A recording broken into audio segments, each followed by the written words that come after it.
कोई सोच भी नहीं सकता था कि न्यूयॉर्क टाइम्स जैसा जाना माना इंटरनेशनल समाचार पत्र अपने पहले पन्ने पर भारत के बेहतरीन शिक्षा मंत्री की तस्वीर के साथ दिल्ली सरकारों की स्कूलों की सफलताओं को प्रकाशित करेगा।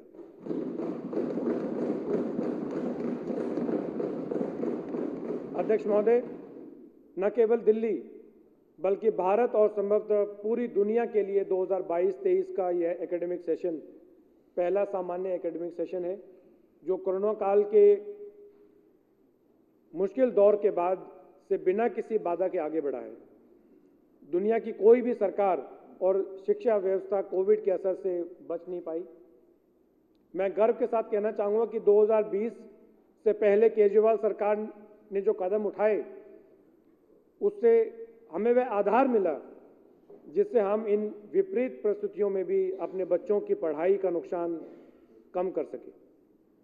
संक्षेप में हम कह सकते हैं कि टेक्नोलॉजी की मदद से माइंडफुलनेस प्रैक्टिस और मेडिटेशन, माता पिता की मदद से और टीचर्स के सहयोग से हमारे बच्चों ने न केवल तनाव पर नियंत्रण रखा बल्कि पूरे कोरोना काल में शिक्षा से भी जुड़े रहे। उन्होंने बोर्ड परीक्षा, इंजीनियरिंग और मेडिकल एंट्रेंस एग्जाम में शानदार प्रदर्शन किया।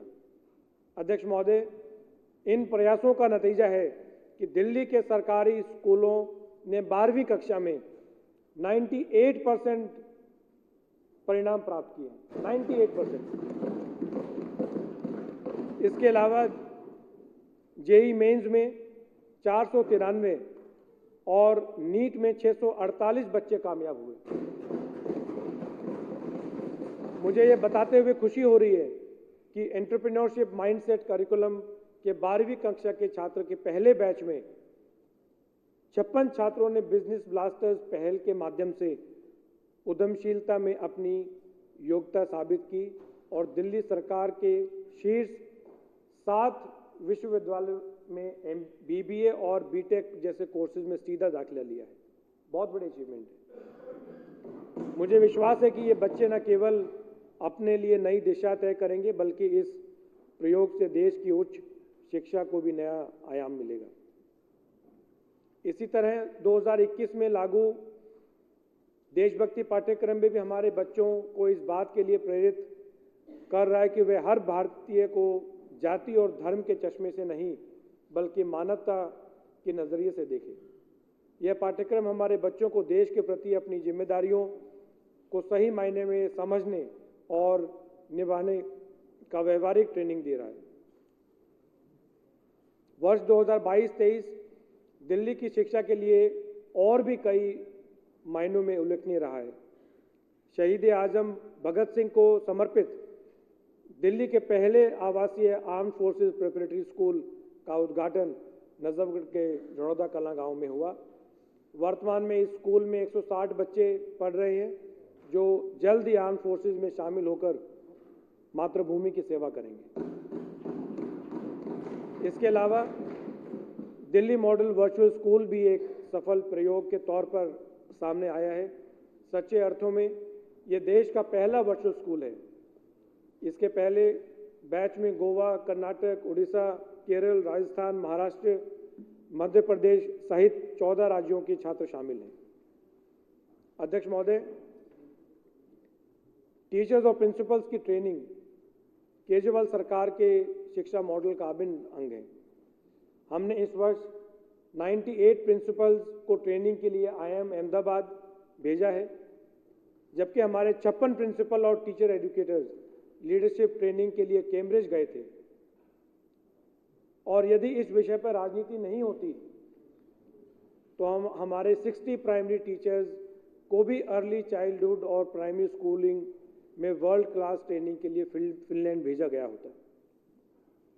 मुझे ये कहते हुए गर्व हो रहा है कि केजरीवाल सरकार के कार्यकाल में फिनलैंड, सिंगापुर और कैम्ब्रिज में 1410 प्रिंसिपल, टीचर्स, टीचर एजुकेटर्स ने वर्ल्ड क्लास ट्रेनिंग प्राप्त की है। हमारे देश के इतिहास में किसी भी सरकार ने इतने प्रिंसिपल्स की इंटरनेशनल ट्रेनिंग शायद ही करवाई हो। अब तक हमारे 1247 प्रिंसिपल्स ने IIM अहमदाबाद से और 61 प्रिंसिपल्स ने IIM लखनऊ से ट्रेनिंग ली है। इस विषय में यह भी बताना चाहूँगा कि विदेशों के साथ साथ हमने अपने टीचर्स को शिक्षा के नए मॉडल का अध्ययन करने के लिए, समझने के लिए त्रिपुरा से गुजरात और कश्मीर से तमिलनाडु तक विभिन्न राज्यों में भी भेजा है। अध्यक्ष महोदय, 2015 में केजरीवाल सरकार बनने के बाद से अब तक हमने सीधी भर्ती के माध्यम से 24,144 टीचर्स की नियुक्ति की है। इतने कम समय में इतना बड़ा भर्ती अभियान किसी भी राज्य में पहले कभी नहीं हुआ। अध्यक्ष महोदय, हम वित्तीय वर्ष 23-24 में शिक्षा में एक्सीलेंस और इनोवेशन की इसी भावना को नई योजनाओं और कार्यक्रमों के माध्यम से जारी रखेंगे। जैसा कि मैंने पहले कहा था, वर्ष 2018 में सभी टीचर्स को टैबलेट देना एक दूरदर्शी कदम था। इस कदम के महत्व को महसूस करते हुए मैं प्रस्ताव करता हूं कि चूंकि पिछले टैबलेट अब 4 साल से अधिक पुराने हैं, इसलिए हम अपने सभी टीचर्स को, वाइस प्रिंसिपल्स को, प्रिंसिपल्स को, DDs को नए टैबलेट प्रदान करेंगे। इसके साथ ही हम चरणबद्ध तरीके से हर स्कूल में कम से कम 20 नए कंप्यूटर भी उपलब्ध कराएंगे, ताकि इन गैजेट्स की मदद से न्यू आइडियाज़ को शिक्षा में शामिल किया जा सके। साथ ही लर्निंग असेसमेंट्स में भी इजाफा किया जा सके। वर्ष 2023-24 में हम इन गैजेट्स के लिए 350 स्कूलों में उपलब्ध कराएंगे।